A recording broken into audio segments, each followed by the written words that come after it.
Welcome to Body Hack and Build a Better You, the podcast where we unlock the secret to living a longer, healthier life and create a bloom zone in our life and within our family. I'm your host, Michaela Morell, and I'm here to provide you with the tools and knowledge to empower you to build a better you, one essential building block at a time. In today's episode, I'm talking with health coach Heather, who already understood the importance of polyphenols when choosing an omega-3 brand, even before we met. She shares how getting empowered by knowing her numbers and correcting her imbalance helped her reclaim her health.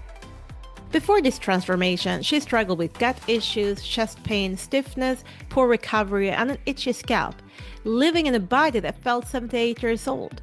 Tune in and get inspired by her incredible health journey. I want to remind you that this podcast is for educational and entertainment purposes only. Read the disclaimer in the show notes, and I want to remind you to always consult your healthcare provider if you plan to make any dietary changes. Welcome to Body Hacking, Build a Better You, and today I'm sitting here with beautiful Heather. Heather is a lovely woman. I met her in Verado. She had become a dear friend to me, and she is a health coach. And we're going to talk about her journey today. And Heather, tell us a little bit about yourself. Where did you grow up, for example? Well, I grew up in Kansas and born and raised there, but after I got married, we started traveling a little bit and moved around. And hence I came to Arizona and met you. Lovely. And you're a mom of twins, and you also have two other kids, so four kids in total. I think that story is also something maybe to be told one day. But today we're going to focus on you started having some issues. You have been pretty healthy the whole time, but what was it that when you came to that point of like, okay, I am not feeling good? And yeah, tell us a little bit about that. Okay, so I grew up in a pretty healthy family. My mom got a brain tumor when I was 12, and that really set us up to change our eating habits. And we cut out processed foods and a lot of preservatives and everything. And so I already knew about how to eat right, I felt like, and I was doing all of the right things. I thought now I wasn't eating 100% organic, but the dirty dozen list, and I was trying to do what I could, not eating fast food, not eating fried food. And after the pandemic hit, I noticed that I just was not feeling well. I had a hard time recovering, and I was starting to feel just really achy and tired all the time. And when I would work out, I was feeling like it was so hard to recover. Prior to getting sick at the pandemic, I had a great workout routine. I was really pushing myself, the fittest I've ever been. And I felt like all of that just came crashing down, and I couldn't attain that level of fitness anymore. And like I would after a workout, I couldn't even complete a workout that before I could. And the pain that I would have afterwards from inflammation and recovery was really extensive. It was taking me 45 minutes to get out of bed because I was so sore and so stiff. And I would have to roll out of bed and stretch on the floor for 45 minutes before I could go wake my kids up and get on with my day because I just couldn't move. Okay, hold on, hold on. So you have to share with the community, like people that are watching YouTube, they can obviously see that you look very young. So when did it start? How old were you when this started, where you had to like use 45 minutes in the morning to just do stretches to get out of bed? Yeah, 36. So, and I was feeling like an old lady. I felt like I was 78. And I thought, what is happening to me? Because I am way too young for this. What is going on? I was actually on the verge of going to see a rheumatologist because I thought I must have some autoimmune. I must have something going on because this is not normal. At the same time, I got diagnosed with costochondritis, which is inflammation in your chest wall. So anytime you have something that ends in itis, it means inflammation. So right there, I knew, yep, definitely have inflammation going on. I kind of already knew, but then getting diagnosed with that, which by the way, costochondritis is not very well known, but it is super painful. It's not fun at all. And you kind of feel like maybe you're having a heart attack because you can't breathe and you have so much pain in your chest. So I was living with that for several months. They prescribed steroids, but I knew I did not want to just live on steroids forever or even ibuprofen forever. So I knew I had to come up with another way. And I'm always the person who has to look at the root cause. I want to fix things from the root. I do not want just a band aid, which is what I felt like a steroid would do. So I started looking for solutions. And I started to kind of do my own research. And yeah, I guess you could say self diagnose a little bit.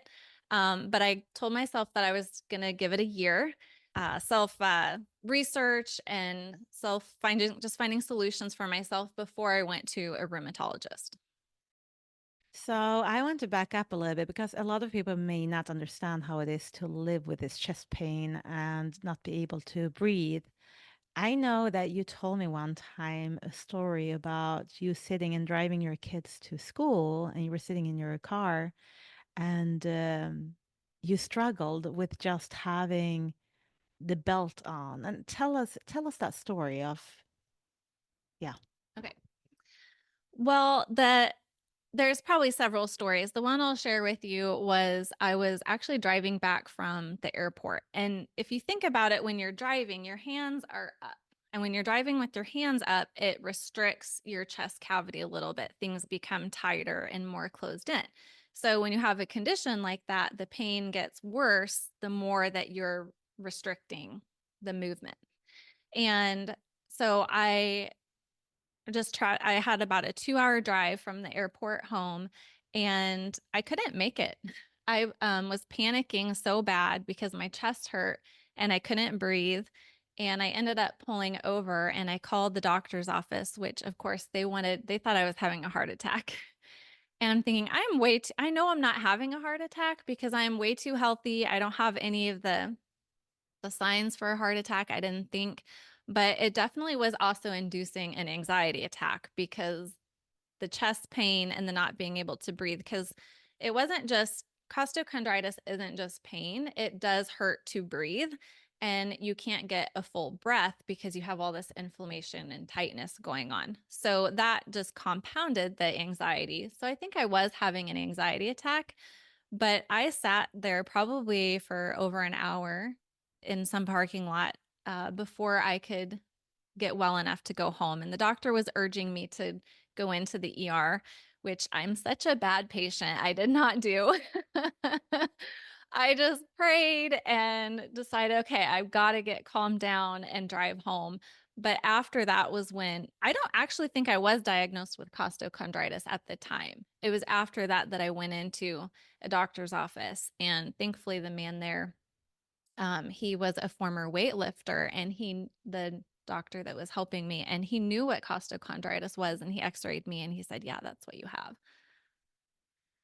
Okay. So, I mean, you were sitting there at the parking lot, and the doctors are telling you to go in, but what options do you have? Like call an ambulance for something you know is not like life and death? I mean, you had that feeling that it was not life and death, but it's something that you could endure and then eventually drive back home, but then sit there for a full hour to just be able to keep on driving. How long did you struggle with this chest pain?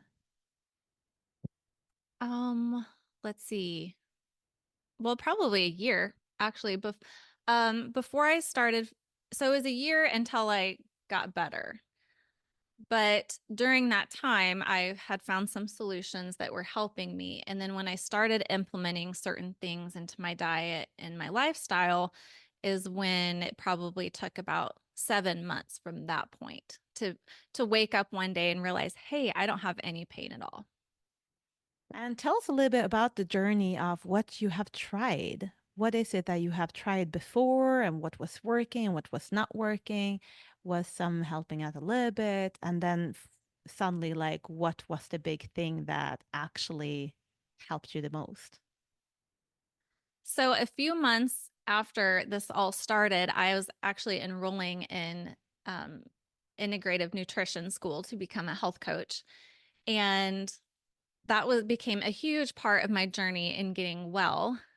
So like I said, I thought I was doing all the right things. I was eating right. I was taking some supplements. I was taking care of my body. So why was all this happening? Well, I got introduced to Dr. Barry Sears, and you may know him from the Zone diet, or I think there's even a Zone episode on Netflix or on one of the streaming channels you can watch stuff about the blue zones. So I started hearing about the blue zones, and I've always known that olive oil and fish and nuts and seeds and those things are some of the best foods for you. But what Dr. Berry started talking about was the power, the healing power in omega 3s, and how you can actually turn back disease by having the right amount of omega 3 and the right types of omega 3 in your body.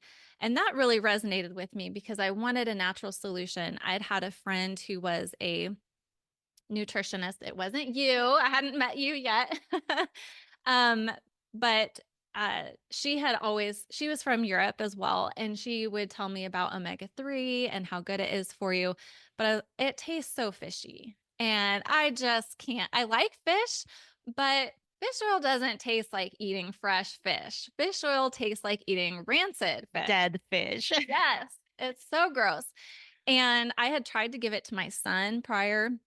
He was having some gut things and some constipation. And so I tried giving it fish oil to him back in the day, and he would not take it. It was awful. And everything I do for myself, I'm also doing for my family. So I know that if I'm going to find solutions for myself, it's going to help my kids and my husband. And so this whole time I'm looking for what can I do for my whole family, because we're all going to benefit from this. And I guess that started my journey of knowing that, okay, I think I need some omega 3. But Dr. Sears talked about how high of quality they need to be, how potent they need to be, how pure they need to be, and what large quantities or dosage you need to have in order to turn back disease. So I knew right then that, okay, the omega 3 at the health food store, the grocery store isn't going to cut it. It's not going to actually turn back disease, because I decided at this point, if I had an itis condition, it probably was related to autoimmune or to, something along those lines that was creating, it was just my body's response.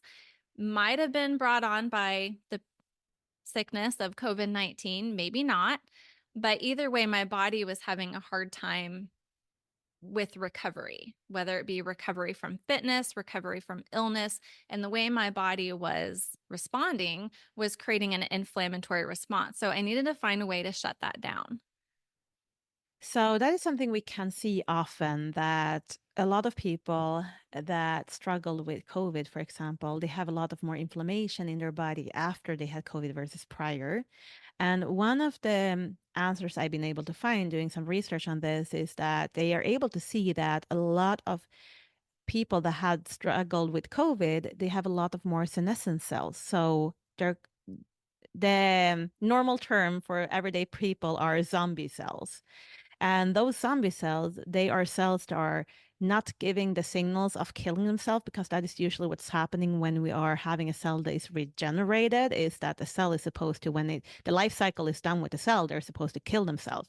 But the zombie cells, they're not sending out that signal. They're just staying a zombie cell in our body, and they're never leaving us, and they're creating a lot of inflammation because they're sending out signals. Instead of kill me, they're sending out signals, help me, help me, help me.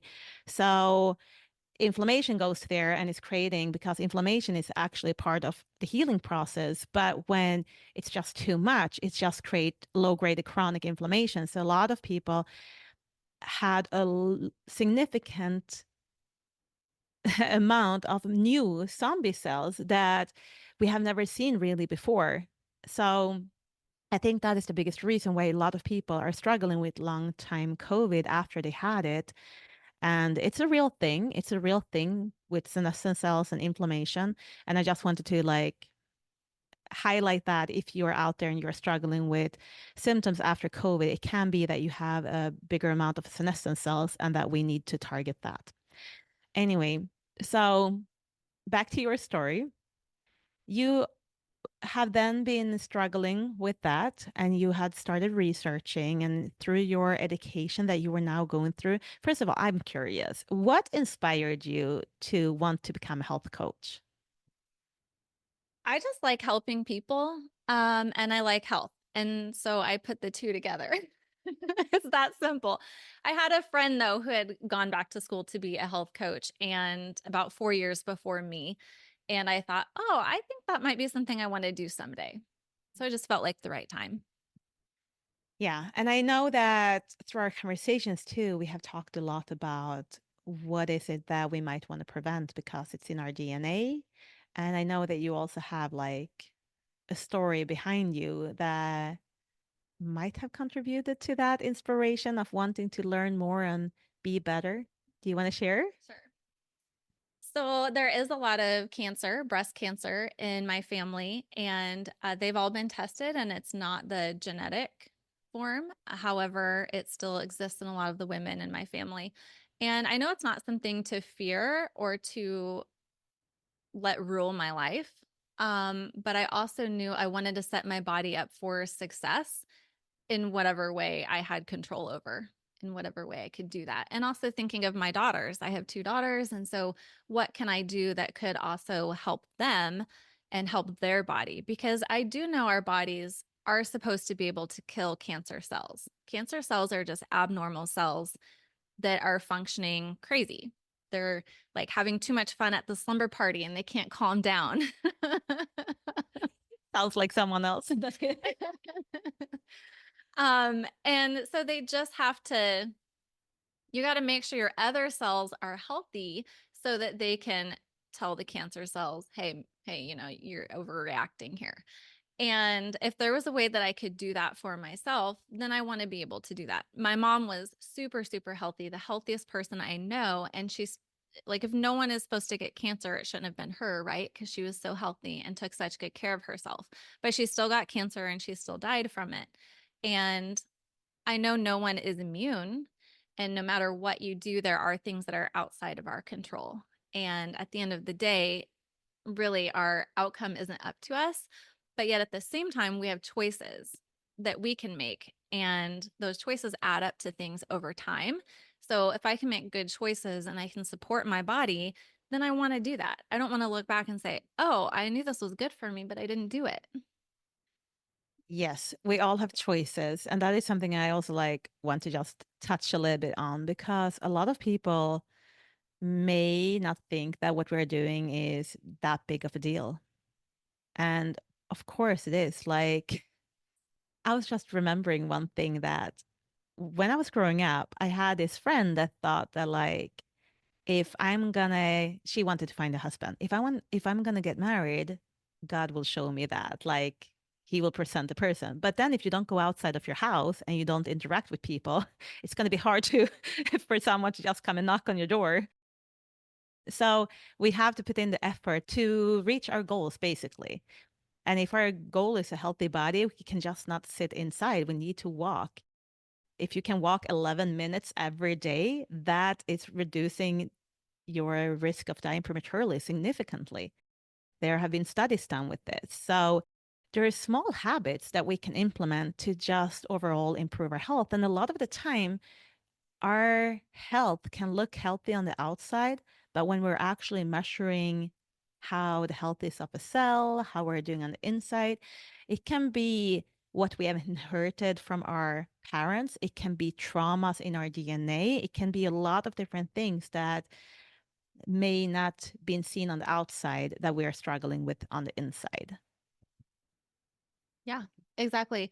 I think we have to take ownership, and it's everything in life is kind of a partnership. If you're believing in God and a higher power, he isn't a magic genie that just comes down and plops that husband in front of you, right? You have to act on it. You have to take action. You have to do something because we were created to rule and reign and have dominion and live on this earth and make things happen. And we have the ability to create things, whether it be through the lifestyle we're creating, through how we're thinking, or the health that we're creating by the things we're eating and what we're doing in our bodies. And so it's just you have to take action. created to do that. It's just part of life. Yes. So it's a part of life. And that is what's setting us apart of other species that we are actually able to create. So we need to utilize that talent and the power we have and create a amazing life, the life we love living, the life that is right for us. But Heather, okay, so now you have been introduced to omega 3. And what happened in your journey after that? Did it work? Did it help? Did you find a brand? Like, what happened? Okay, so I knew that, like I shared before, the oils from the supermarket were not going to be effective. So a few months later, I moved down here to Arizona and I was introduced to a different type of omega 3. What I really liked about it was that number one, it had polyphenols in it. And that again was something that Dr. Barry Sears in the Blue Zones talked about how important polyphenols are in your diet, which is why olive oil is so important because it has a lot of polyphenols, which are antioxidants that your body needs. And right away I knew, okay, so what the polyphenols do when it's combined with omega 3 is that acts as a carrier, carries the omega 3 directly to your cell wall, which is where you want it to go. Otherwise, it just gets absorbed as fat in your body. Your stomach acid might absorb it really quickly. And so the polyphenol is that carrier that protects it, keeps it safe, drives it to the cell wall where you want it to be, where it can stay and work and do its job. So when I became introduced to that, I thought, this is what I've been looking for. I wasn't taking any omega 3 yet. This all happened within a matter of 6 months. So, yeah, I wasn't taking any omega 3 because I was still in the research process. I was still learning. I knew I needed some type of fish oil or something, but I didn't know what it was going to be yet. And I knew I probably also needed better multivitamins, wasn't sure what that was going to be. My gut health, I've always struggled with that just because I tend to be an anxious person.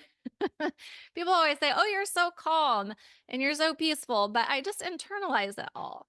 And that affects my gut health. And I know this about myself, and I've been that way since I was a little girl. So I always have to take extra care of my gut health. And so I knew that wasn't super great, but kind of it was working well enough. And, anyways, when I got introduced to an omega 3 that contained polyphenols, I also was introduced to some wonderful, wonderful multivitamins that are bioavailable in your body, very quickly absorbed, full of all the minerals that you need. And most vitamins, we just pee them out. And this girl, she's very passionate, as you can see, because she have now gone through like she's a health coach and she reads up on a lot of vitamins and minerals and checking quality and so on. So you can see and you can feel her how excited she is about having found something that seemed to be good. And what happened? So I know that we did some blood work. Do you care to share your blood work? Sure. So I learned a lot about omega 3 that I didn't know before.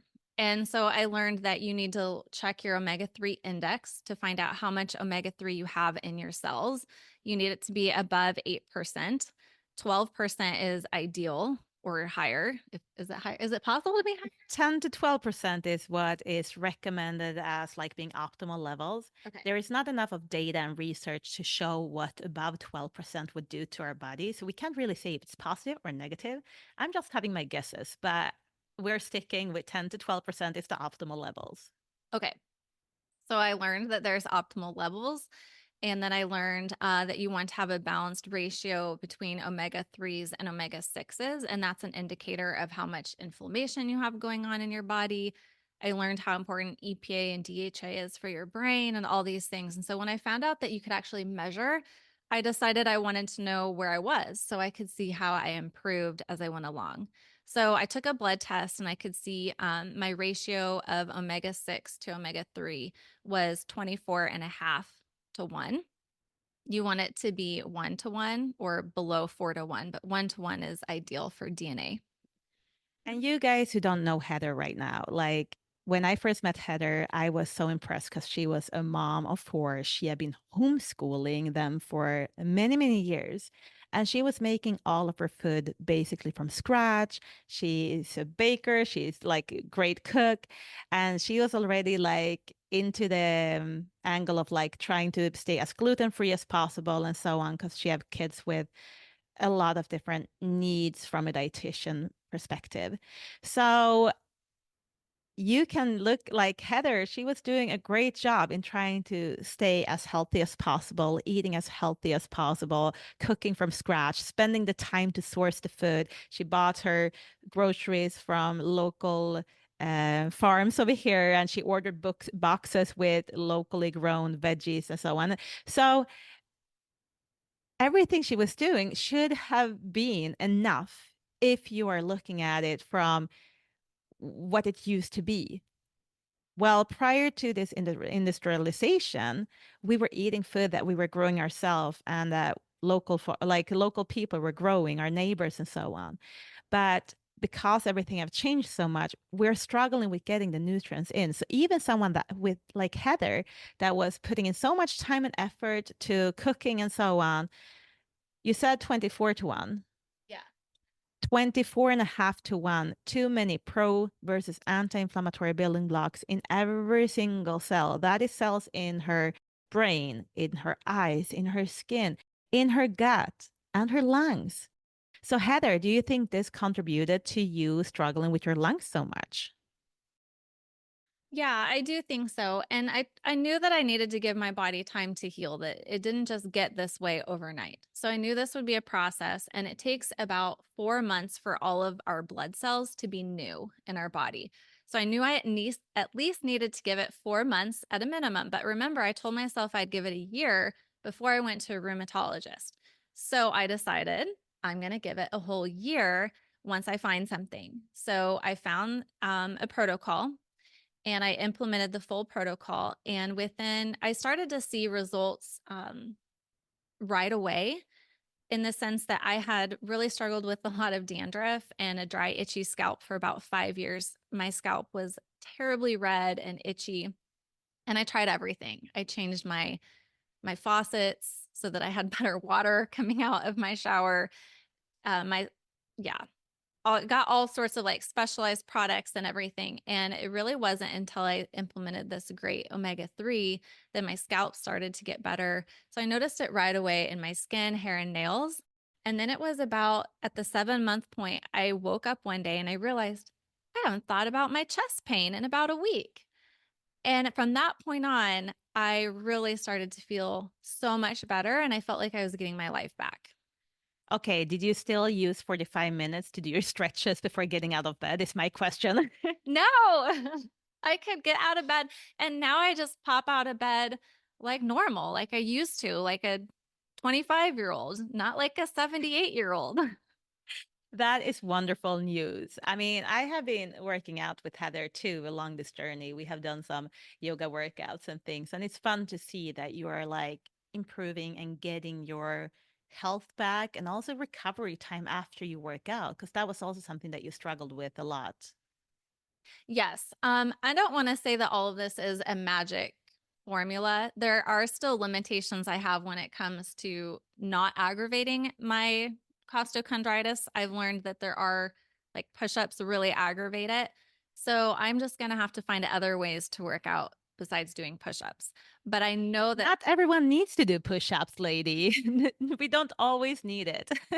I may not have the arms like you and the arms that I want to have, but it's a small price to pay for feeling really good and being able to be active and full of energy like I used to be, prior to getting sick. Yeah, thank you so much. So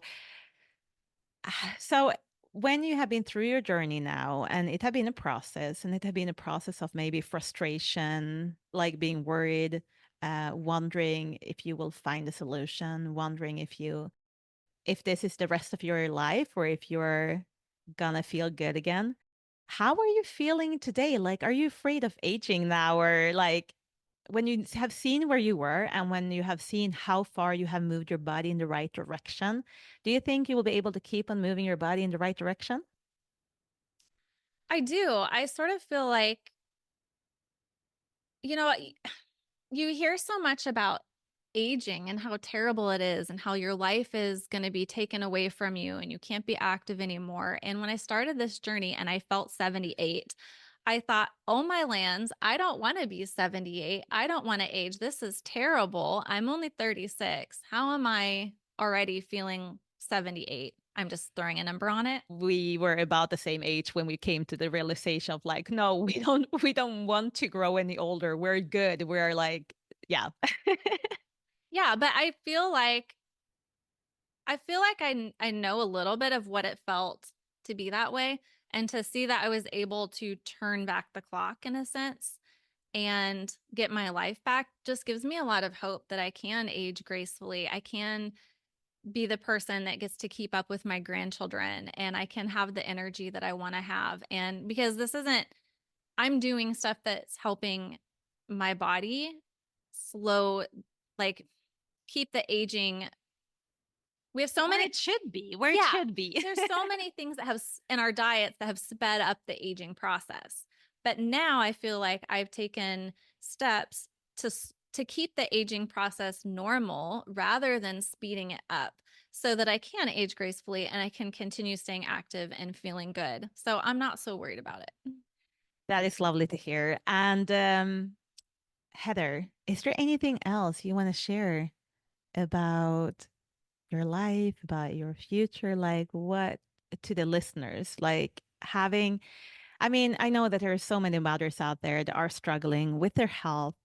And I'm talking about mothers now just because we're sitting here, we're both two mothers. But of course, there will be dads out there too that this podcast will be reaching. But I know that there is a lot of parents out there that might feel hopeless, that might not know like what to do, where to start, what should I research. Like, if you can leave them with like 3 tips, what would that be? So in my practice, I work a lot with women who are struggling to lose weight, who are struggling with pain in their body. And things I always tell them is number one, give yourself grace. And we have to work on loving ourselves where we're at because our bodies do a lot for us.